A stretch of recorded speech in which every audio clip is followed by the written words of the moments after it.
سوال جو ہے اس میں وضاحت نہیں کی انہوں نے کہ یہ ان کا اپنا ہے یا غیر احمدی کا، لیکن سوال یہ کہتے ہیں کہ حضور نے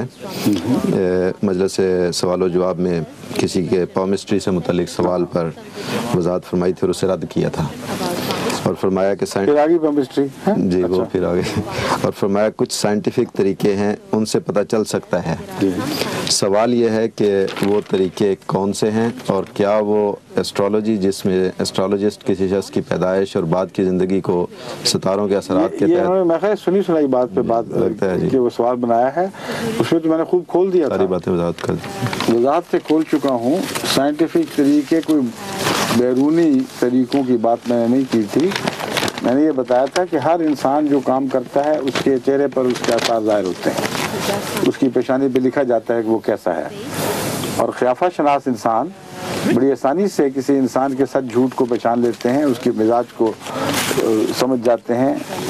یہاں تک کہ اس کی عادتوں کا اندازہ کرنا بھی مشکل نہیں ہوتا۔ اس لیے اور پھر ہاتھوں سے بعض دفعہ پیشے کا پتہ چلتا ہے، اس کی روزمرہ کی زندگی کا۔ ایک آرٹسٹ جو ہے، یہ عجیب اتفاق ہے کہ آرٹسٹ کا اگر مزاج میں نفاست اور لطافت پائی جاتی ہے تو اس کے ہاتھوں میں بھی مخروطی انگلیاں اور لمبی انگلیاں اور ان میں نزاکت دکھائی دے گی، الا ماشاء اللہ۔ عام طور پر آرٹسٹ کی انگلیاں نازک اور ہاتھ اس کے خصوصیت کے ساتھ ایک خاص ادا لیے ہوئے ہوتے ہیں، تو ایک ذہین آدمی پہچان لیتا ہے، اور وہ کہے گا میرے خیال میں تم آرٹسٹ ہو، تو کہے گا اوہو دیکھو یہ سچی بات نکلی، یہ عالم الغیب ہے نا، عالم الغیب۔ پھر کوئی کہہ دے کہ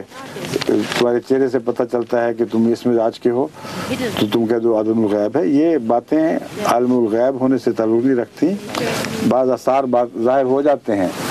تو اسی طرح کا عالم الغیب بنتا ہے آدمی، جس طرح اس بلی والے کا حال تھا۔ سخت سردی میں ایک شخص ایک ٹھنڈے پانی کے تالاب میں بلی نہلا رہا تھا، ایک مسافر پاس سے گزرا، اس نے کہا بابا تم کیا کر رہے ہو، غریب کو مار دو گے، کہ جاؤ جاؤ تم بڑے ولی بنتے پھرتے ہو، ولی کو اولیاء کہتے ہیں، بڑا اولیاء آیا، جاؤ جاؤ بھاگو یہاں سے۔ تو چل پڑا بیچارہ، کچھ دیر کے بعد وہ آیا تو بلی مری پڑی تھی ایک طرف، انہیں کیوں جی کہتا تھا نا کہ جاؤ جاؤ ولی بنتے پھرتے ہو، یہ نہلانے سے نہیں مری، نچوڑنے سے مری ہے، جب نہا چکی تھی خوش کر کے نچوڑا تھا، یہ نچوڑنے سے مری ہے۔ تو آپ اس کا نام نچوڑنا رکھ دیں یا نہلانا رکھ دیں، یہ ظاہری شہادتیں ہوتی ہیں جن کے نتیجے میں چیزیں پیدا ہوتی ہیں، ان کا علم غیب سے کوئی تعلق نہیں، ولایت سے کوئی تعلق نہیں ہے۔ آگے